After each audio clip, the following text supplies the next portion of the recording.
Salut à tous, c'est Statman et bienvenue dans cette nouvelle vidéo de présentation du Asus Zenfone 3 5,5 pouces. Alors, tout de suite je fais la distinction parce qu'il existe cette année deux versions du Zenfone 3 différentes en taille. Il y a la version que j'ai ici qui est la version 5,5 pouces et une version un peu plus petite qui fait la même taille d'écran que le Honor 8, c'est-à-dire 5,2 pouces. Et avant que cette vidéo de présentation commence, je vous laisse avec un petit écran d'avertissement.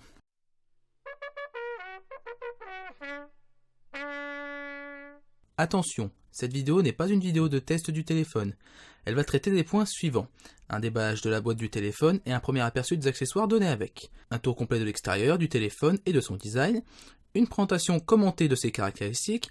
Puis une conclusion sous la forme d'une synthèse de mes premières impressions sur le téléphone, mes attentes que j'ai avant de commencer le test et mes espérances sur les points que je juge importants. Si vous recherchez une vidéo de test, quittez cette vidéo et attendez que mon test complet, doté du titre Asus Zenfone 3 5,5 pouces, tout ce que vous devez savoir, soit disponible sur ma chaîne. Si vous voyez cette vidéo peu après sa sortie, sachez que je ne sors pas des tests en quelques jours, je prends très largement mon temps, et si vous avez besoin d'un avis immédiat, je vous invite à aller voir mes confrères sérieux et reconnus. Faites attention aux charlatans, sinon je vous souhaite une bonne vidéo de présentation. Voilà, une fois cet avertissement fait et une fois que tous les gens qui cherchaient un test étaient reconduits vers la page d'accueil de YouTube, nous allons pouvoir passer tout de suite à l'unboxing. Alors, le Asus Zenfone 3, c'est un petit peu pour moi, je vous l'avoue tout de suite, le téléphone de la dernière chance pour Asus. Parce que le Zenfone 2, c'est un téléphone qui de base j'ai beaucoup apprécié et que j'ai recommandé immédiatement. D'ailleurs, c'était mon premier téléphone de marque que j'ai testé pour cette chaîne. Je vous mets la vidéo de test complet dans le petit i. Vidéo de test complet qui durait 1h57, vidéo la plus vue sur ma chaîne et la plus pouce-vérisée, donc je vous remercie pour tout ce soutien. C'est un petit peu le téléphone de la dernière chance parce que le Zenfone Max, vous allez le voir bientôt, il va arriver en test, ça fait longtemps que je dois faire le test. Je le tourne le lendemain de cette vidéo-là, et malgré le fait que je vais recommander le Zenfone Max, très logiquement parce que c'est pas non plus un mauvais téléphone, il a eu quelques soucis et il a quelques points faibles qui m'agacent un petit peu. Bref, vous verrez ça dans sa vidéo de test complet qui sortira un peu après celle du Asus Zenfone 3 logiquement. En fait, je sais pas, ce sera soit entre la vidéo de présentation du Zenfone 3 et de celle du Honor 8, ou ce sera soit dans un sens, bref. Vous le verrez, ça arrivera très vite sur la chaîne. Bref, comme vous pouvez le voir, j'ai déjà commencé à craquer le plastique autour de la boîte avec mes ongles, comme quoi j'ai les ongles assez acérés pour pouvoir couper du plastique, tant mieux. Bon, alors comme sur la vidéo de présentation du Honor 7, du Honor 8, excusez-moi, le 7 c'est bon, ça fait un an que je l'ai fait. Je vais essayer de pas vous montrer l'arrière parce qu'à l'arrière il y a les IMEI. Comme vous pouvez voir, Asus a revu un petit peu la manière dont ils font leur boîte. Avant, on avait le droit à une boîte avec un fourreau autour et avec des caractéristiques de ce côté sous forme de petites bulles.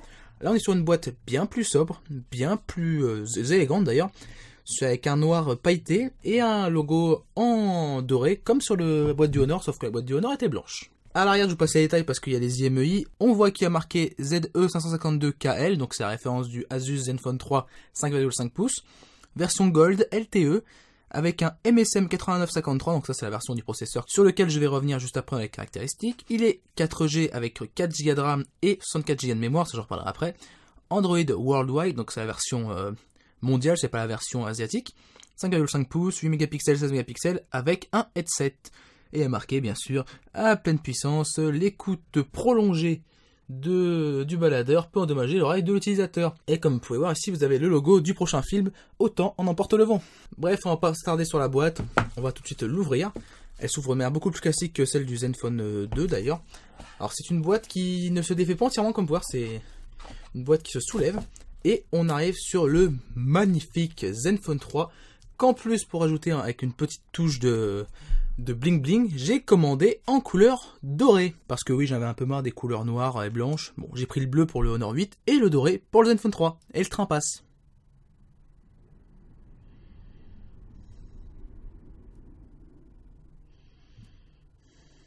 Alors je sais pas ce qui se passe cette année sur les téléphones milieu de gamme, mais clairement les marques mettent le paquet. Autant que l'année dernière, le Zenfone 2 avait un design plutôt sympathique, assez massif, mais très plastique. Là, cette année, c'est l'émergence des téléphones cadre métallique et dos et avant en verre. Bon, comme vous pouvez voir, le Honor 8 est déjà un petit peu crade. Et tout de suite, on va mettre le téléphone de côté. On va y revenir dans quelques instants. Mais d'abord, on va voir ce qu'il y a dans la boîte. On soulève le fourreau. Dans ce fourreau, on va retrouver tous les papiers, la garantie. Comme vous pouvez voir, la garantie, les IMEI ici que je vais pas vous montrer.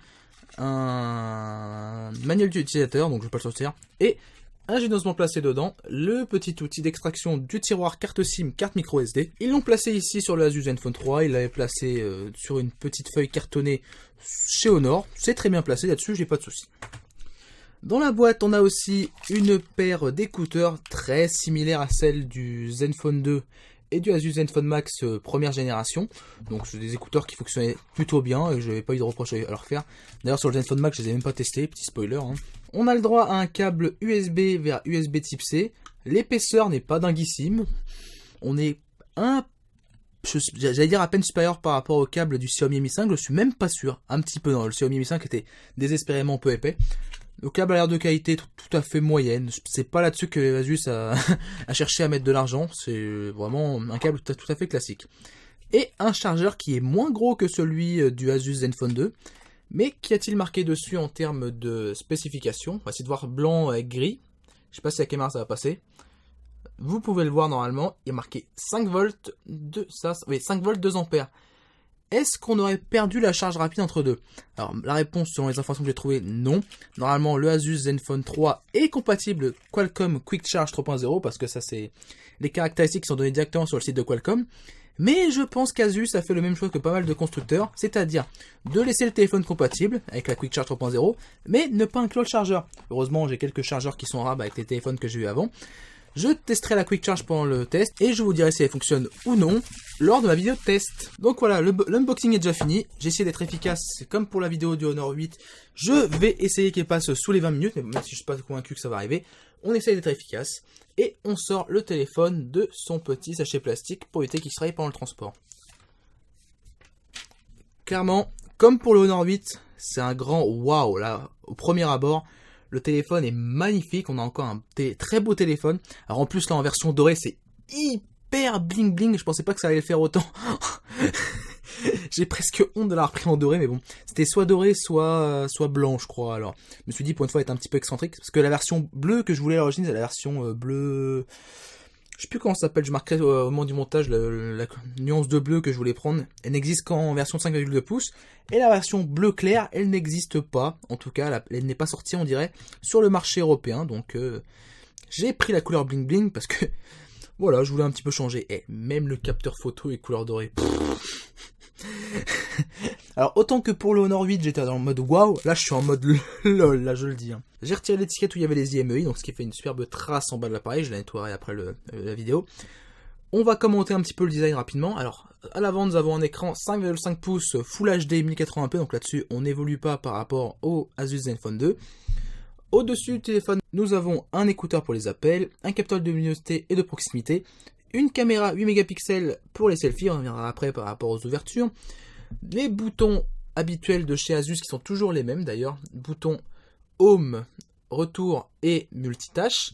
Ce qui est un petit peu dommage, c'est que normalement, comme sur le Zenfone 2, ils ne sont pas rétro-éclairés et pour un téléphone à 400 €, je trouve ça un petit peu dommage. En dessous du téléphone, nous avons le micro primaire, la prise USB type C qui est normalement 2.0, j'en reparlerai justement au niveau des caractéristiques, et l'unique haut-parleur qui n'est plus à l'arrière comme sur le Zenfone 2, mais en dessous. Et on a le droit à deux petites bandes ici pour améliorer la réception au niveau de la 4G et je pense aussi au niveau du Wi-Fi. Sur le côté droit, nous avons le droit au bouton d'alimentation et de volume plus-moins.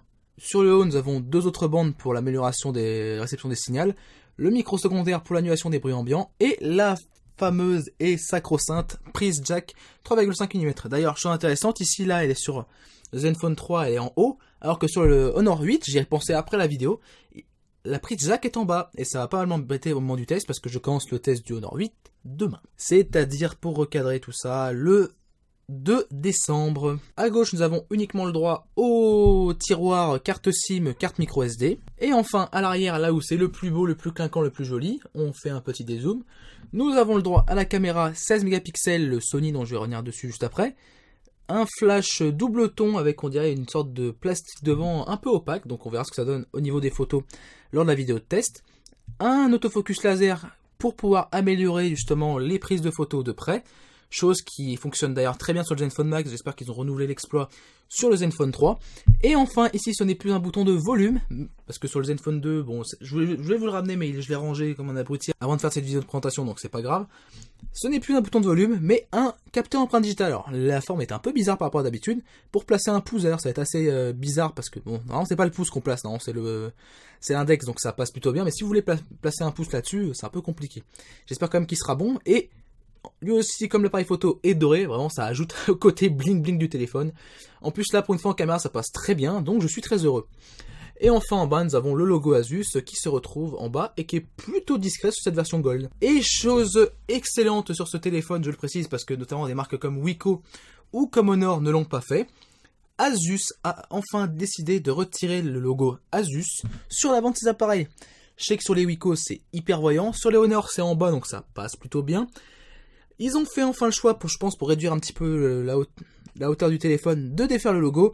Chapeau Asus, merci de l'avoir fait, vous avez enfin pensé à nous. Sachant qu'en plus le logo vous l'avez laissé à l'arrière, pour moi ça me va très bien, je n'ai pas de souci là-dessus, merci Asus. Mais attention, hein, c'est pas pour un logo que je vais oublier tous les petits défauts de construction du Zenfone 2. Hein.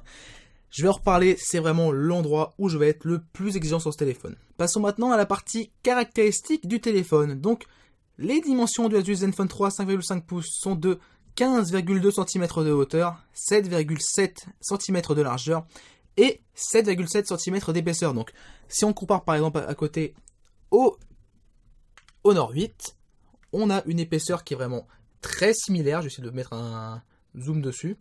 Bon, en même temps, voilà. Il y a un léger avantage pour le Honor 8, mais il est très léger.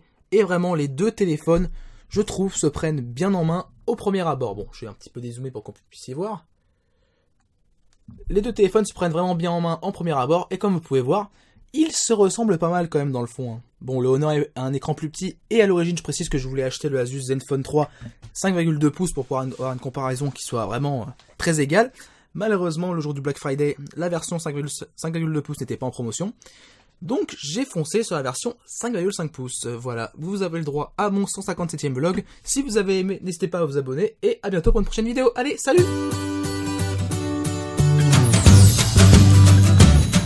Je plaisante, je suis toujours là. Et comme vous pouvez voir, le Asus Zenfone 3 a changé de couleur. Oh là là, attention, je vois du montage. Ah, c'est super le montage. Ce téléphone fait un poids de 155 grammes selon Asus. Bon, j'ai pas ramené ma balance, mais chaque fois il y a une différence de poids, je vous en parlerai lors de la vidéo de test. L'écran du Asus Zenfone 3, ce 5,5 pouces, comme je vous l'ai dit, est d'une définition de 1920 par 1080 pixels, soit 401 pixels par pouce, donc je n'ai aucun souci sur ce point, même pour un téléphone à 400 €. Ça me convient parfaitement, tant que l'écran est de bonne qualité. Pour ce qui est de la protection d'écran, alors nous avons le droit du Corning Gorilla Glass à l'avant et à l'arrière sur ce téléphone. Là, Asus le précise sur son site internet, comparé à Honor, sauf que sur le site d'Asus, il ne précise pas quelle version de Gorilla Glass est utilisée. Sur GSM Arena, ils disent que la version du Gorilla Glass n'est pas spécifiée, et sur un outil de spécification que je vais taire pour éviter qu'ils aient des soucis au cas où mon information ne s'avère pas juste, ils disent que c'est du Gorilla Glass 3, donc on va rester sur le fait que c'est du Gorilla Glass, et je l'évaluerai comme tel lors de ma vidéo de test. L'appareil photo dorsal de ce téléphone est un appareil photo 16 mégapixels Sony IMX 298, avec une ouverture de f2.0. C'est un capteur de dernière génération selon Asus, avec stabilisation optique et numérique, et autofocus assisté par laser, et l'optique du téléphone est protégée par du verre saphir. J'espère qu'il est de bonne qualité, parce que sur mon Zenfone 2, la protection de lentille devait être du verre simple, parce qu'aujourd'hui, elle est vraiment rayée l'optique. D'ailleurs, je vais me lever pour aller chercher le Zenfone 2, maintenant que je viens de l'énoncer. Voilà le glorieux Zenfone 2 qui pour l'instant tourne sous Cyanogen Mode. Donc voilà, je vais pas en parler sur cette vidéo. Comme vous pouvez voir, je vais faire un focus dessus. La lentille est vraiment rayée. Allez, vas-y, reviens le focus.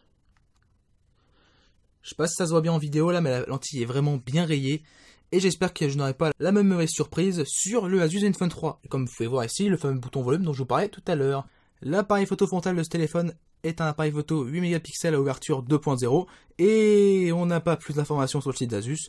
Bizarrement, ils ne font aucun éloge sur leur site de leur appareil photo frontal. Donc je m'attends à une mauvaise surprise. J'espère sincèrement retrouver un meilleur capteur que dans le Zenfone Max. Sinon, je vous le dis dès maintenant, ce téléphone va en prendre pour son grade. Parce que Vous allez le voir dans la vidéo de test du Zenfone Max, le capteur frontal n'est vraiment pas son point fort sur ce téléphone. Pour ce qui est du SoC sur ce téléphone, alors là nous avons le droit à un SoC que je n'ai encore jamais testé, c'est le Qualcomm Snapdragon 625, donc le fameux MSM 8953, un petit 53 qui doit avoir parlé quelque chose du côté médiathèque. Et tiens, pendant ce temps, tant qu'on y est, on va allumer le Zenfone 3 pour la première fois. Hop, petite vibration. Cette fois-ci, il démarre beaucoup plus vite que le Zenfone 2 parce que c'est un processeur ARM et que ce n'est pas un processeur x86 Intel, donc il n'y a pas le BIOS à tourner en arrière-plan avant de faire démarrer l'interface. Donc je disais, Qualcomm Snapdragon 625, gravé en 14 nanomètres. Alors c'est une technologie de gravure qui est plutôt récente, sachant qu'on va passer au 10 nanomètres en 2017. Le CPU est un octo-cœur 2 GHz Cortex A53, donc ce serait une solution très similaire aux octo-cœurs Mediatek milieu de gamme, ce qui est un choix assez bizarre pour un téléphone quand même vendu aussi cher, c'est-à-dire 400 €. Le GPU est un Adreno 506, donc je ne connais pas du tout ce GPU, j'espère simplement qu'il fournira de meilleures performances que le Mali T880 MP4 contenu dans le Helio X20 de Mediatek. Ce téléphone dispose de 4 Go de RAM DDR3 cadencé à 933 MHz, donc là, encore une fois, une similitude de plus par rapport au SoC et aux solutions milieu de gamme de Mediatek. Sur ce téléphone, on est aussi gâté parce qu'on a le droit à 64 Go de mémoire eMMC, donc on a vraiment un large espace de stockage pour pouvoir stocker des applications, des musiques, des films. Et en plus, on a le droit à un port micro SD, mais ça, je vais y revenir juste après. Justement, comme je viens de vous dire juste avant, on peut étendre la mémoire de ce téléphone grâce à une carte micro SD qui devrait pouvoir monter jusqu'à normalement 200 Go. J'essaierai de mettre ma carte SD 128 Go dans ce téléphone et vous dire si ça fonctionne ou pas. La batterie est une batterie 3000 mAh non amovible, dû au fait que le dos en verre ne soit pas amovible. Les touches système, comme je vous l'ai dit juste avant, sont sensitives, comme sur tous les téléphones Asus depuis le Zenfone 2, et je pense même encore avant. Donc ici, rien d'exceptionnel. Les micros, je vous en ai parlé juste avant. Ce téléphone dispose d'un capteur de luminosité et de proximité juste ici. Et le port de synchronisation, comme dit juste avant, est un port USB Type C 2.0. Donc normalement, il permet la synchronisation USB et l'USB OTG. Mais pas de fonction sortie d'écran, je sais pas comment on va le dire tout de suite. Ou même la possibilité de brancher un de ces magnifiques adaptateurs qui sont censés faire partie de notre futur. N'est-ce pas les MacBook d'Apple? Sincèrement, heureusement que ce téléphone dispose d'une prise jack, sinon il aurait pris cher sur ce point qui m'insupporte franchement. Brancher un adaptateur USB Type C vers jack sur mon téléphone, le TV, le Echo, clairement ça a tellement été une contrainte que maintenant j'y suis hyper sensible. Pour ce qui est du point des connectivités, on va essayer d'aller assez vite parce que la vidéo n'est pas très réactive depuis tout à l'heure, si ce n'est que je parle beaucoup. Ce téléphone dispose du Wi-Fi ABGNAC double bande 2,4-5 GHz, donc là-dessus c'est classique. Du Bluetooth 4.0 selon Asus et du Bluetooth 4.1 selon Qualcomm, c'est ça qui est assez drôle. On va être un bon vidéaste et faire le travail à la place du constructeur, c'est-à-dire Asus ici. Ce téléphone dispose du Bluetooth 4.1, faites attention à votre communication, messieurs et mesdames de chez Asus. Sur ce téléphone, on dispose d'un GPS GLONASS Beidou, mais aussi un GPS, donc assisté par les réseaux cellulaires. Il n'est pas indiqué par Asus si ce téléphone dispose ou non d'un gyroscope. Vous aurez la confirmation ou non de la présence du gyroscope à l'écran grâce à la magie du montage dans le petit tableau à droite. Sur ce téléphone, on a le droit à un accéléromètre, une boussole, au partage de connexion. On n'a aucune mention du NFC sur le site d'Asus non plus, donc encore une fois, information à confirmer ici. Ce téléphone ne dispose pas de l'infrarouge, il dispose de l'accès au VPN. Est-ce qu'il dispose d'une lettre de notification? Ça, on va le vérifier comme pour le Honor 8. On va brancher le téléphone tout de suite. Et oui, ce téléphone dispose d'une lettre de notification qui est placée dans le coin supérieur gauche de l'appareil, donc un emplacement tout à fait classique et qui ne dérange pas. Ce téléphone dispose de l'USB OTG et d'une radio FM. Et pour ce qui est du capteur empreinte digitale, je suis à l'heure parce que juste avant, je suis au moment de la configuration des empreintes digitales. Donc on va le tester, voir s'il fonctionne bien ou pas. Donc voilà, hop, voilà, j'ai capturé mon empreinte, parfait, on avance, voilà, configuration terminée, tant mieux. En plus, le super fond d'écran, doré pour aller avec le téléphone doré. Oh là là, c'est un téléphone milieu de gamme fait pour les riches, en fait. Donc on va tester le capteur empreinte digitale tout de suite. D'accord, donc je pense qu'il faut allumer le téléphone avant de pouvoir utiliser le capteur empreinte. D'accord, ok, il fonctionne pas au premier coup. Ah là, il fonctionne, d'accord, il fallait mettre une fois la forme pour pouvoir justement faire fonctionner le capteur empreinte digitale. Hop, j'appuie. Il est un peu plus lent que sur le Honor 8, je trouve. Il est un poil plus lent. Mais il fonctionne bien. 3. Ah, quatrième raté. Donc voilà, il a fonctionné 4 fois sur 5. Je pense que ce sera un bon capteur empreinte digitale, mais qui sera un poil en dessous de celui du Honor 8. On arrive à la conclusion de cette vidéo de présentation complète avec mes attentes envers ce téléphone et la synthèse de mes premières impressions avant de commencer le test. Donc ce téléphone il est vendu en temps normal au même prix que ce téléphone que je vous ai présenté récemment, c'est-à-dire le Honor 8. Et vous allez voir qu'il y aura une vidéo de comparaison qui est sortie sur ma chaîne pour pouvoir comparer ces deux téléphones au prix très similaire, aux spécifications pas si éloignées et qui justement peuvent se différencier sur certains points, je pense. Ça, il faudra que je fasse mes tests des deux côtés pour pouvoir déterminer les bons points et les mauvais points de chaque téléphone. En tout cas, le Asus Zenfone 3 dispose d'un écran un peu plus grand, de 2 fois plus de mémoire, donc de mémoire de stockage, mais un SoC qui semble moins puissant sur le papier. Ce téléphone semble plus aller vers une synthèse parfaite. Alors ça, c'est le mot que j'ai trouvé justement au moment d'écrire ma petite synthèse, hein, j'étais content. C'était... Comment je me lance des fleurs. Donc voilà, comme je vous disais, synthèse parfaite, plus que vers des points forts saillants et des points faibles venant de concessions logiques par rapport aux points forts. Je m'attends à un téléphone avec un bon écran 1080p, d'ailleurs je vais me le rapprocher les yeux pour pouvoir le voir un peu plus près. Wow, l'écran est vraiment pas mal, je trouve. Il me semble, du même acabit, on va dire que le Zenfone Max, tout en étant meilleur parce que le Zenfone Max c'était un écran 720p, notamment par rapport à la consommation énergétique pour pouvoir consommer moins et avoir une très bonne autonomie. Je m'attends aussi à une partie audio soignée, notamment au niveau du haut-parleur, vu qu'Asus en fait l'éloge sur son site. Bon, je me fais pas trop d'illusions, mais autant espérer, hein. Je m'attends aussi à de bonnes performances photo, car j'avais été agréablement surpris de l'équilibre du capteur du Zenfone 2. J'espère que les résultats seront de nouveau au rendez-vous sur le Zenfone 3, sachant que maintenant, ils sont passés au Pixel Master 3.0. Je m'attends aussi à une autonomie dans la moyenne d'une journée en usage intensif, par rapport au SoC qui n'est pas surpuissant et à un écran 1080p qui ne semble pas démentiel, même s'il consomme plus qu'un écran 720p, c'est clair. Je reste quand même étonné du choix du Snapdragon 625 fait par Asus. On verra si pendant le test il me déçoit ou pas. Enfin, je m'attends à une bonne surcouche de la part d'Asus, sauf sur le point des applications préinstallées qu'on va pouvoir tout de suite vérifier. Tiens, hop, capteur empreinte fonctionne. Ah, il y a... Oh, Asus. Oh là là. Petite révolution, Asus a retiré pas mal de bloatware. Pourtant, le téléphone a plein de mémoire. Oh ben là-dessus, je vais retirer mon point tout de suite. On refera un petit bilan là-dessus au niveau de la vidéo de test, mais Asus a désinstallé beaucoup des logiciels qu'ils avaient installés sur leur précédente version de Zen UI. Mes respects Asus, enfin vous avez compris que tous ces logiciels type Cleanmaster, Docteur Machin, Bidule Chouette, c'était inutile. On les désinstallait tout de suite et c'était de la merde, autant le dire comme ça. Donc bref, j'avais noté que je pensais que je vais vous le lire tel que je l'avais noté. Je sens que je vais avoir du boulot pour désinstaller du bloatware ambiant. Et ben en fait, non. Je vois que deux applications vraiment commerciales, entre guillemets, avec Puffin qui est un navigateur et Instagram qui est Instagram, hein, quoi. Donc voilà, agréablement surpris de la part d'Asus. J'espère qu'il n'y aura pas des logiciels qui vont s'installer au fur et à mesure des mises à jour système. Bref, je m'attends à un téléphone équilibré et je serai particulièrement précautionneux sur le point de la solidité et des finitions, qui a visiblement été un peu bâclé sur le Zenfone 2, vu les retours que j'ai pu avoir, et l'évolution aussi de mon propre exemplaire, dont je ferai un point un de ces quatre quand j'aurai le temps. Voilà, c'est la fin de cette vidéo de présentation complète, j'espère qu'elle vous a plu. Si vous avez des questions sur ce téléphone et que vous souhaitez que j'insiste sur un point en particulier pendant ma vidéo de test complet, n'hésitez pas à me laisser tout ça en commentaire, et si la vidéo vous a plu, n'hésitez pas à lâcher un petit like, ça fait toujours plaisir.